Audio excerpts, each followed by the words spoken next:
당일에 어떤 베냐민 사람이 진영에서 달려나와 자기의 옷을 찢고 자기의 머리에 티끌을 덮어쓰고 실로에 이르니라. 그가 이를 때는 엘리가 길 옆 자기의 의자에 앉아 기다리며 그의 마음이 하나님의 괴로 말미암아 떨릴 즈음이라. 그 사람이 성읍에 들어오며 알림에 온 성읍이 부르짖는지라. 엘리가 그 부르짖는 소리를 듣고 이르되 이 떠드는 소리는 어찌 됨이냐? 그 사람이 빨리 가서 엘리에게 말하니 그때 엘리의 나이가 98세라. 그의 눈이 어두워서 보지 못하더라. 그 사람이 엘리에게 말하되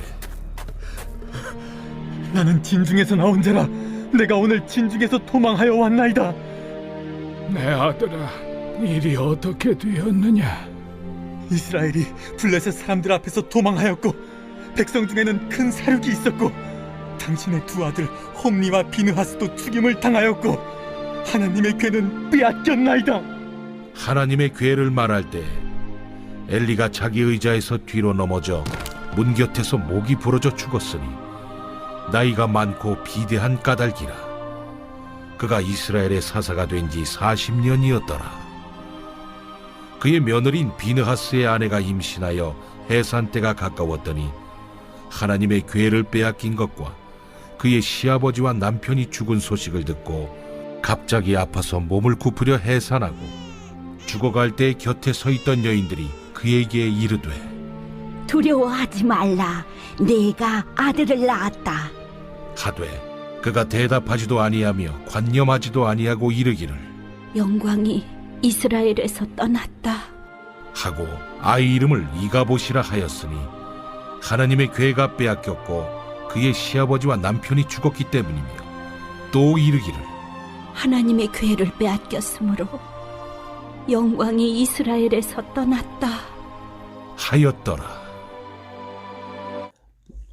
오늘 말씀을 보시면은요, 어리석은 선택과 그로 인한 어떤 수치를 바라보게 됩니다. 그래서 우리 역시도 이 이스라엘이 했던 어리석은 선택을 하지 않도록 우리에게 경각심을 주는 그런 본문인데요. 12절에 보시면은 당일에 어떤 베냐민 사람이 진영에서 달려나와서 자기의 옷을 찢고 자기의 머리에 티끌을 덮어쓰고 실로에 이르렀다라고 써져 있습니다. 이것은요, 통탄할 일이 생겼다 그런 얘기입니다. 그래서 이제 13절부터 15절을 보시면은 그가 이를 때는 엘리가 길 옆 자기의 의자에 앉아 기다리며 그의 마음이 하나님의 괴로 말미암아 떨릴 즈음이라. 그 사람이 성읍에 들어오며 알림에 온 성읍이 부르짖는지라. 자, 전장에서 들려올 소식을 기다리는 중이죠. 이렇게 엘리가 길까지 나와서 자신의 의자를 놓고 거기에 앉아 기다리는 이유는 법궤를 가지고 전쟁에 나갔기 때문에 이 법궤의 향방에 대한 어떤 조바심이 있던 것입니다. 그래서 마음이 떨릴 즈음이라, 마음이 떨렸다, 즉 불안해하고 있었다 라는 얘기죠.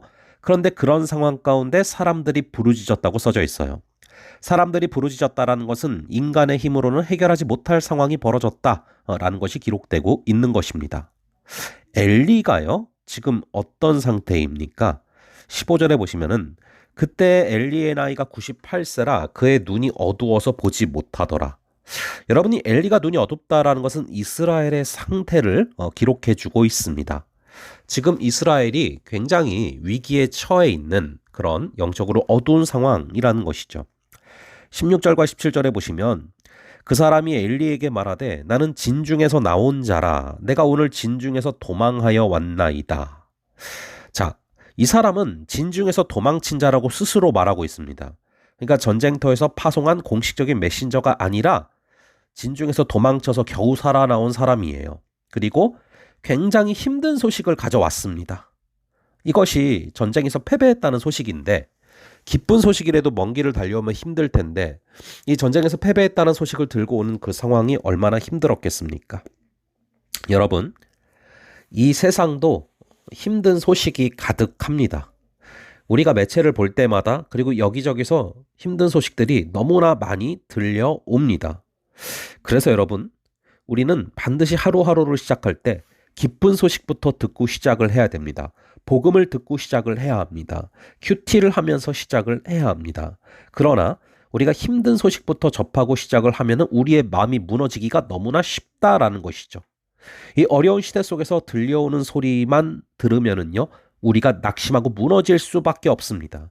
하지만 우리가 의도적으로 노력하면서 기꺼이 기쁜 소식을 찾아 듣고 시작하면 우리가 그 어두운 소식을, 우리를 무너뜨리는 소식을 이겨나갈 힘이 우리에게 주어지는 것입니다. 그래서 우리가 큐티하는 것이고 우리가 말씀을 묵상하는 것입니다. 자, 그런 오늘 하루, 정말 오늘 하루도 말씀을 듣고 시작했기 때문에 어두운 소식들을 이겨낼 수 있는 그런 힘이 주어질 수 있기를 간절히 바랍니다. 자, 이어서 뒤에 나오는 내용들을 보시면은 이가봇, 즉 영광이 이스라엘에서 떠났다. 하나님의 궤를 빼앗겼으므로 영광이 이스라엘에서 떠났다라는 아주 가슴 아픈 이야기가 기록되고 있습니다. 여러분이 영광이라는 것을 가장 잘 나타내 주는 것은요, 저는 이 조명이라고 생각을 해요.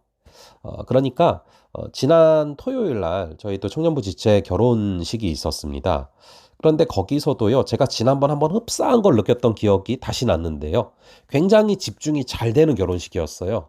왜냐하면 조명이 다 암전돼 있고 딱 이제 그 신랑 신부에게 조명이 들어오는 그런 구조였거든요. 저는 그런 구조들이 집중이 잘 되더라고요. 근데 여러분, 영광을 돌린다라는 게 바로 그런 상태입니다. 우리가 찬양으로 치면요, 우리가 찬양 가운데 세상과 나는 간 곳 없고 구속한 주만 보이도다. 내 마음이라는 무대에서 다른 것들에게는 스포트라이트가 쏟아지지 않고 오직 하나님께 쏟아지는 상태, 그게 바로 영광을 돌리는 상태인 것이죠. 우리의 마음 속에서 세상과 나는 간 곳 없고 나의 부족함과 세상의 어떠함은 간 곳 없고 나의 마음에 계신 오직 주께로 스포트라이트가 쏟아지는 것이 하나님께 영광을 돌리는 상태인 것입니다. 그게 어떻게 가능합니까? 이 궤가, 이 법궤가 말씀을 뜻하지 않습니까? 그 말씀이 우리의 심령 안에 있을 때 하나님께 영광 돌리는 그 상태가 가능한 거예요. 근데 거꾸로 궤를 빼앗기게 되면은 영광이 이스라엘에서 떠나게 되는 것입니다. 간절히 바라기는 우리의 심령 가운데 주의 영광이 온전히 쏟아지기를, 그래서 그 말씀이 우리의 심령에 있어서 그런 역사가 가능하기를 간절히 바랍니다. 그럼 잠시 기도하겠습니다. 아버지 하나님, 우리 주님께서 붙들어 주시고 인도하여 주시기를 간절히 바랍니다.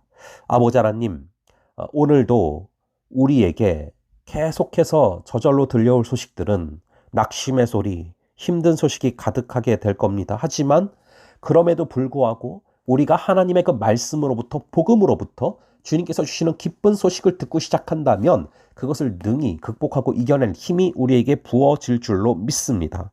아버지, 우리를 잡아주시고 붙들어 주셔서 주의 그 말씀으로 말미암아 우리가 주께 영광 돌리며 걸어가게 하시고, 그러할 때 어떠한 상황 속에서도 주님을 바라보며 걸어갈 수 있는 우리가 될 줄로 믿습니다. 우리를 잡아주시고 인도하여 주시옵소서. 감사드리고 이 모든 말씀 우리 주 예수 그리스도의 이름으로 기도합니다. 아멘. 그럼 또 다음번에 뵙도록 하겠습니다.